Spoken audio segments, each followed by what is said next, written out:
ये क्वेश्चन देखते हैं, body weighs 200 newton on the surface of earth, how much will it weigh half way down to the centre of earth, right.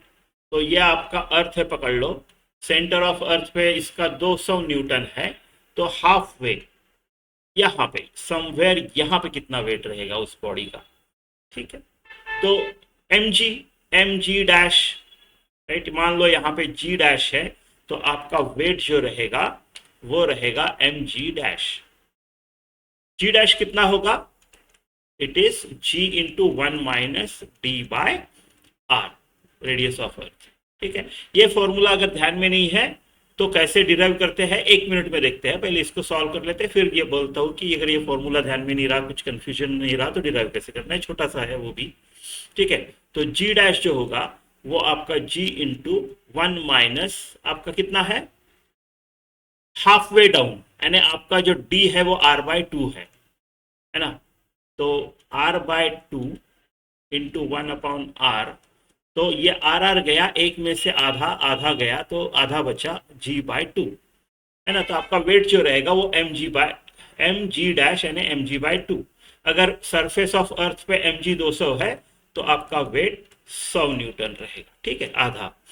इस अगर आपको ये formula याद नहीं रहे तो कैसे डिराइव करने का, देखो इस पॉइंट पे चाहिए आपको, तो इसको अर्थ को ऐसा दो हिस्सों में बांट लेते हैं, एक सॉलिड स्फीयर हो गया ये, और ये एक शेल हो गया, राइट।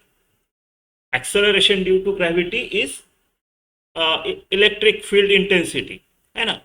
देखो अलग अलग है लेकिन सेम है, फॉर्मूला सेम है, उसी को हम बोलते हैं, ठीक है। टेक्निकली फिजिक्स में अलग क्वांटिटीज है, एक फील्ड इंटेंसिटी है और एक एक्सेलरेशन है, बट सेम है, दोनों का फॉर्मूला यहाँ पे सेम आएगा, gm/r², ठीक है। तो यहाँ पे इसका ड्यू टू शेल 0 होता है, राइट। यहाँ पे इलेक्ट्रिक फील्ड, इलेक्ट्रिक बोल रहा हूँ, gravitational field due to shell यहाँ पे 0 होता है, यानी आपको सिर्फ इसका लेना है। तो इसका मास, इसका फील्ड कितना रहेगा, आपका जी डैश इसकी वजह से रहेगा, पूरा का पूरा मास सेंटर में है ना। तो आपका क्या आएगा, जी एम डैश, पकड़ लो इसका अंदर वाले का मास, तो G M dash upon R कितना है, r/2, ऐसा रहेगा। या फिर जनरल फॉर्मूला लिख लेते हैं, डी मान दो, डी डिस्टेंस पे है तो r-d इतना रहेगा, ये वाला रेडियस अंदर वाले का, है ना। तो एम डैश की कैसे कैलकुलेट करूं, M dash is equal to mass पर यूनिट वॉल्यूम, आपका स्टैंडर्ड वाला प्रोसेस, ये रेडियस ऑफ अर्थ है, ये मास ऑफ अर्थ है। अभी अंदर वाले का वॉल्यूम कितना आएगा, अंदर वाले का वॉल्यूम आएगा आपका 4/3 पाई r-d का क्यूब, ऐसे आएगा 4/3 पाई, 4/3 पाई गया, तो it is m/r³ into r-d का क्यूब, ये m डैश हो गया।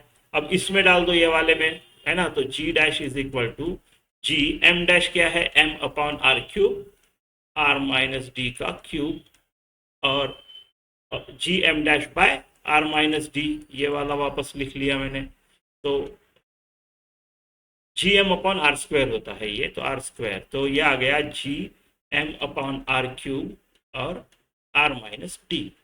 इसको दो हिस्सों में बांट लो, r³ को एक r² कर लो, एक r कर लो, और वो वाला r दोनों को दे दो, आ गया आपका, ये g है और ये 1 - d/r, ऐसा।